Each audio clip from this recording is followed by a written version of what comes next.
Okay boys, today's video is going to be a pretty deep one because I have learned my lesson. So these past couple of weeks I've had a pretty shit time, just mentally, even physically I guess you could say. Just overall my life I've been like pretty down. I had this like really great high, and then all of a sudden it came crashing down, and I went through a stage of plateauing. And I know exactly why this happened, and I take full accountability. And I actually want to talk about it today, and I want to make sure you guys are on the same page as me, so you don't make the same mistake that I did, because I have wasted a lot of precious time and a lot of good opportunities. So let's just dive straight into the video. Okay, so this started about like a month ago. I was feeling pretty sad, and this is completely fine to feel sad, by the way, but I let this emotion take over my mentality. That top G winners mentality got took over by this kind of lazy and complacent mindset. And so when you've got a mindset like that, your inside is literally, I cannot stress this enough, okay? What you think you are in the inside, your thoughts of yourself in the inside, what you identify yourself with, your mentality in the inside projects on the outside. So I had this very negative mindset of myself, and very negative things were happening to me. And so it kind of compounded. It got worse and worse and worse until I finally got the slap in the face I needed to wake up and stop being complacent, stop being lazy, stop being sad, and do what needs to be done without the excuses. So this victim mindset that had really leaked into my everyday life, meaning, so for example, college. I was doing really well in college, deadlines all the time, but then I started to slow down a bit, and the quality of my work that I was providing started to slow down as well. It started to get lower, and my overall just mindset towards college had dropped.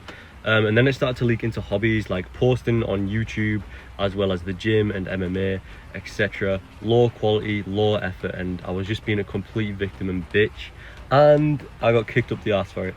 So everything I was doing, I was putting minimal effort in it, and it was really showing. So this negative mindset, I then carried this negative mindset into my driving test, and we all know that driving tests are like at least 80% mentality and 20% skill. This negative mindset was eating me alive, and when it came to my test day, it was eating me alive again. Oh, you can't do this can't, blah blah blah, just a bunch of bullshit excuses, really just holding myself back. I had already failed before I even stepped in that car that day because my mindset was not right. So me failing my driving test put me in a more negative place mentally, and I did try to stay positive for a while. I did say just a bunch of bullshit excuses trying to be positive, but in reality I mentally didn't actually visualize these things. I didn't manifest these things. I didn't truly mean these things, and it was like a facade, and that's just a separate mess. And this negative mindset then trickled into my work, where I got fired. And I understand why I got fired, and I completely deserve it, to be honest. I was underperforming, and I had very bad communications, and the truth is I was complacent and I was lazy, and I didn't want it. I didn't want that. No matter how many times I said, oh no, I want this, I'm hungry, I'm going to do this day, I'm really going to do it. It wasn't it wasn't in there mentally. It was just a bunch of blather. It was a bunch of man-made symbols, like Gortis would say. And so it trickled in my work. I got fired, and that was the kick up the arse that I needed. I'm so thankful for that moment, because now I see there's so much opportunity. It's given me so much drive, and it feels like a breakup, to be honest. It feels like I broke up with a girl, and I've got that motivation from breaking up with a girl. I think every single man has experiences in their life. They break up with a girl, instantly start self-improvement, start the gym, and they have this motivation unlimited for the rest of their lives. They tap into their potential, and this is what that situation was like for me. Yeah, so I got fired, and this was the kick up the arse that I needed. After getting fired, I really got kind of annoyed with myself. In fact, I was so annoyed with myself that I was kind of embarrassed that I let myself stoop to a level this low, especially because I post YouTube videos on self-improvement, how to always be this really great character, how to always improve, be 1% better every day. And the truth is that I was completely hypocritical, and basically I just felt like I just I like felt like an absolute bitch because the things I was preaching I was not doing. But now I see that will never happen again, because the truth is I could either sulk about it or I could stand back up like a fucking boss, and keep going. So what I chose to do on that day, the very day I got fired, was to keep my chin up, keep my chest out, and be better. I took it as a lesson, as a serious lesson, and it has motivated me so much ever since. I have not procrastinated a single second ever since that day. So that period of time in my life, okay, it was victimization, it was complacency at its finest, and look where it got me, okay? Look where it got me. I was on an absolutely great offer at work. I was on a golden opportunity and I lost it. I fumbled the bag. And this is what happens when you have an absolutely terrible mindset. And I'll be honest, throughout my whole life, I haven't had that, I haven't really had a great mindset through my whole life. And I'm going to be honest, I don't know why. It might be role models, it might be something else, but I've never really had a great mindset. And a big example of this is I used to be very socially awkward, and I used to be kind of an introvert, and I used to really identify with this. So I used to say like, oh, I'm socially retarded in this situation, that's why I did this. And I used to justify like my very shitty and just appalling actions by these complacent excuses that don't even make sense. But now I've really started to implement myself, and communication is one of my best features. It's one of my best skills. I stopped identifying with that excuse of, oh, I'm this, that negative, just absolute weight in my head.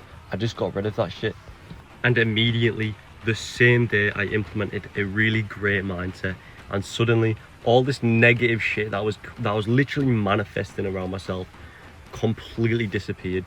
And believe it or not, pathetic fallacy, if you know what that means, pathetic fallacy is where the weather reflects the current atmosphere or mood. The sun came out beaming for 2 days. That's why I'm looking slightly tanned, right guys? Right guys, I'm looking slightly tanned, right? But yeah, I was a fucking bitch. I was complacent. I didn't think for myself. But now I'm a fucking boss, okay? Because I'm not that type of guy to just sit around and like sulk about it, you know? Like, I really learnt my lesson. And I was just thinking, like, after I got fired, like, I was thinking, like, I love this shit. Like, I see myself as a big entrepreneur, okay? I'm not gonna sit there, work a 9 to 5. I know everybody's saying that nowadays, but I truly mean it. This has always been my personality. This has always been who I am. I'm not the fucking type of guy to sit around, spend 10 years of my life doing some bullshit that I don't even want to do. I'm the type of guy to spend a couple months fucking working in a job, getting sick of it, and immediately looking at other opportunities to make money outside of the usual routes. And so I see myself as an entrepreneur. And for people like me who have that entrepreneur mindset, it's just like MMA, okay? You get punched in the face, you get double-legged, you have to stand back up with your guard, ready for the next shot that life tries to take. Speed to lead, we cannot wait for this to get handed us on a plate. There is no time better than now, and we have to do this shit. Why do we do this shit? We reflect on our dreams. What do we want? I want to fucking help others, you know? I want that so much. I want to be able to provide for my family, to provide for my mum, my dad, friends. I want to make sure my girlfriend never has to work. Work has to be optional for my girlfriend, because if I don't do that shit, then I'm a fucking bitch, okay? I'm making this happen. Okay, so I'm happy I spoke about that. It's been playing on my mental a lot recently. Summary of the fucking video, okay? Don't be a fucking little bitch cook like I was, okay? Don't be that fucking guy who gets complacent and lazy. Be the guy who fucking wakes up. When he says something, he means he's gonna do it. He has a really good say to do ratio. I'm gonna do this today, I'm accomplishing this today, and he does that shit, okay? Don't ever let yourself get into a negative mindset. Always stay positive and take these actionable steps, like that little piece of paper, or just simply reinforcing your why on why you're doing this, and become the best version of yourself. Okay boys, so if you don't know, I actually plan my days really detailed, every fine little detail, and on today's it was produce a really Sigma video on this topic and edit it to the highest quality possible and post it today. So that's what I'm going to do. This video is going to get posted today. I have so much time to do everything that I need to do, and yeah, I'm chasing that really high say to do ratio When I say something, it happens. When I say something, I mean it. And this time, I'm not just saying some man-made flipping words. I'm in the right headspace, I'm in the right mentality, and I truly mean it. I truly want this. And yeah, so that's it. I'm gonna say peace out, guys. Is that a fucking gunshot? What the hell?